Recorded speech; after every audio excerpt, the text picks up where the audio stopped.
데이비드 윌커슨이 하나님의 고통이라는 탁월한 글을 썼는데 거기 뭐라 그랬어요? 하나님은 하나님에게 있어서는 악인을 심판하는 것이 기쁨이 아니고 고통이다 그랬어요.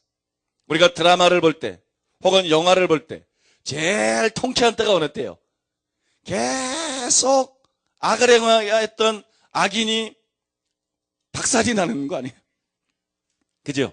그 정체가 폭로되고 심판을 당하는 그때 제일 우린 깨소금 맛이잖아요. 사실 그거를 위해서 속을 지글지글 끓이면서 드라마를 보고 영화를 보잖아요. 그렇지 않습니까? 그 순간을 위해 가지고.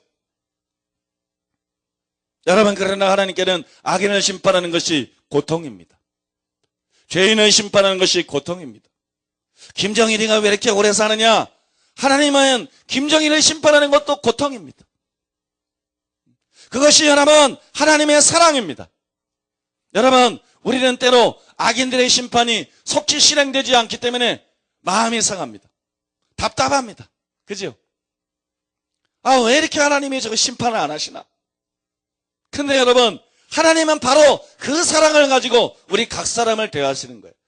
그래서 여러분, 하나님의 그 참기 힘든, 하나님의 그 믿기 힘든 그 놀라운 사랑의 수혜자는 바로 우리들 자신이라는 걸 알아야 됩니다.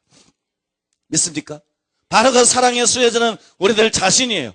그래서 우리는 원망할 것이 아니고 감사해야 될 줄로 믿습니다. 하나님의 오래 참으심에 대해서, 하나님의 자비하심과 하나님의 인자하심과 용서와 사랑에 대해서 감사하는 저와 여러분 되기를 예수님의 이름으로 축복합니다. 여러분, 이것이 바로 우리가 하나님을 존경할 수밖에 없는 절대적인 이유입니다. 제일 힘든 일이 뭐예요? 원수를 용서하는 거예요. 원수를 사랑하는 거예요. 원수를 축복하고 원수를 위해서 기도하는 것이, 우리는 이것을 명령받았습니다. 이거는 우리에게 의무예요. 우리는 사랑의 빚진 자입니다. 그러니까 우리가 원수를 사랑하는 것은 사실 마땅한 것이에요. 당연한 것이에요. 그런데도 이것이 너무나 어렵습니다. 너무나 힘들어요. 수학 문제보다 어려운 것이 이것이에요. 그죠? 영어 배우는 것보다 어려운 것이 이것입니다.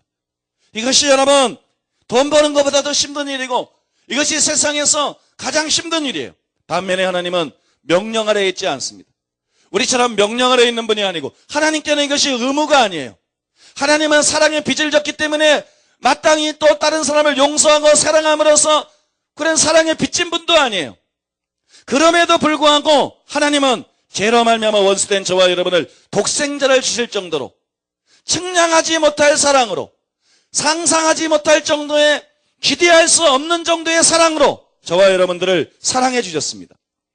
여러분, 이것이 하나님을 사랑해야 될, 하나님을 존경해야 될 가장 큰 이유인 줄로 믿습니다.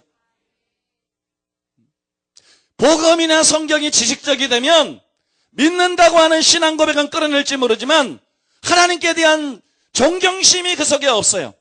입술로만 말하는 것이지. 이 복음에 나타난 하나님의 사랑을 진정으로 마음으로 깨닫게 될 때 우리는 입술로만 존경하는 자가 아니라 마음으로 하나님을 존경하게 될 줄로 믿습니다. 그것이 진짜 믿음인 것입니다. 마음으로 진정으로 하나님을 존경하는 자가 되는 거예요. 제가 이런 주제를 생각하다 보면 가끔 이런 생각이 듭니다. 어떤 의미에서 보면 주 하나님 지으신 모든 세계, 이런 찬양이 있잖아요. 주 하나님 지으신 모든 세계. 이게 참 수준이 낮은 찬양이다. 그래서 이건 아주 찬양 중에서도 수준이 낮은 찬양이다. 이게 왜 그러냐?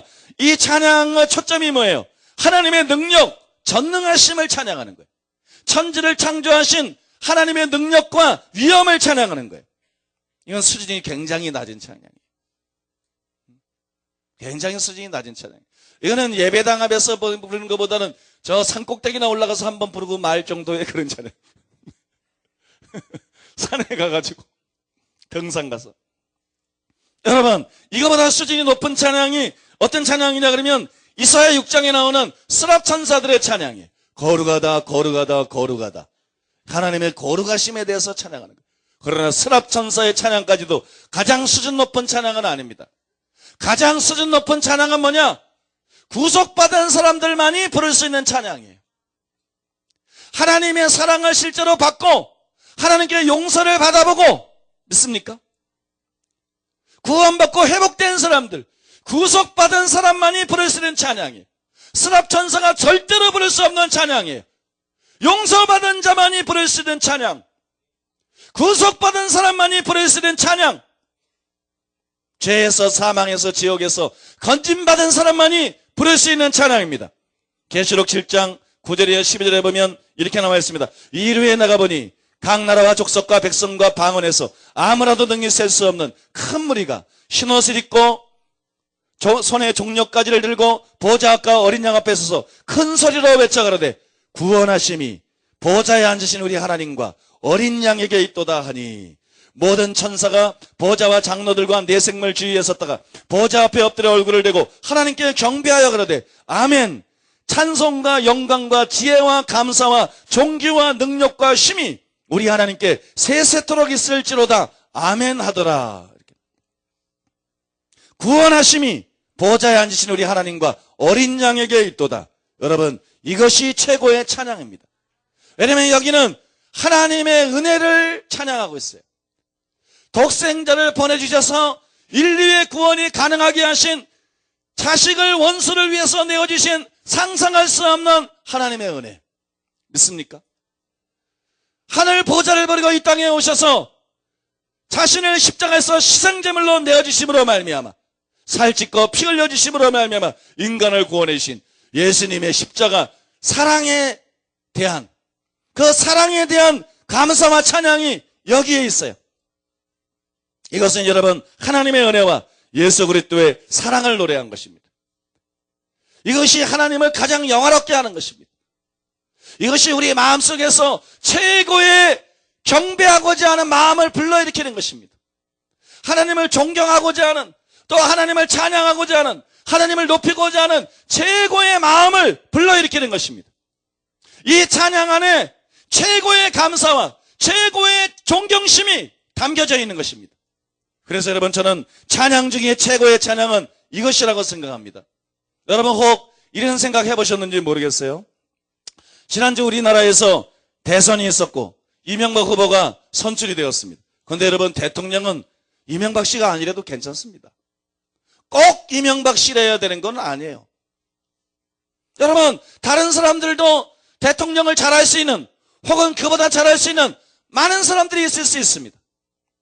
또 다음에 대선 때가 되면 우리는, 또 국민들은 또 다른 사람을 선택할 것입니다. 그 사람이 이명박 씨보다 못할 이유는 없어요. 더 좋은 사람이 나와야죠. 대통령은 꼭 어느 한 사람이 해야 되는 것이 아니지만 하나님은 다르다는 거예요. 하나님은 반드시 하나님이시려야 됩니다. 여러분, 천국 보좌에 앉으셔서 다스리는 하나님은 반드시 하나님이시려야 돼요. 하나님이 아니면 없어요.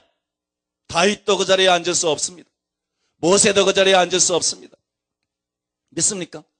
그 누구도 그 자리에 앉기 합당하지 않습니다. 하나님만이 그 자리에 합당하세요. 왜냐 그러면 하나님의 지혜와 능력뿐만이 아니고 하나님은 하나님처럼 사랑할 수 있는 분이 없기 때문에 그래요. 하나님처럼 모두를 사랑할 수 있는 분이 없어요. 하나님처럼 오래 참을 수 있는 분이 없어요. 하나님처럼 용서할 수 있는 분이 없어요. 하나님처럼 사람에 대해서 인자하고 선하신 분이 없어요. 그래서 여러분, 하나님이 아니면 안 될 줄로 믿습니다. 여러분, 하나님은 하나님이시래야 돼요.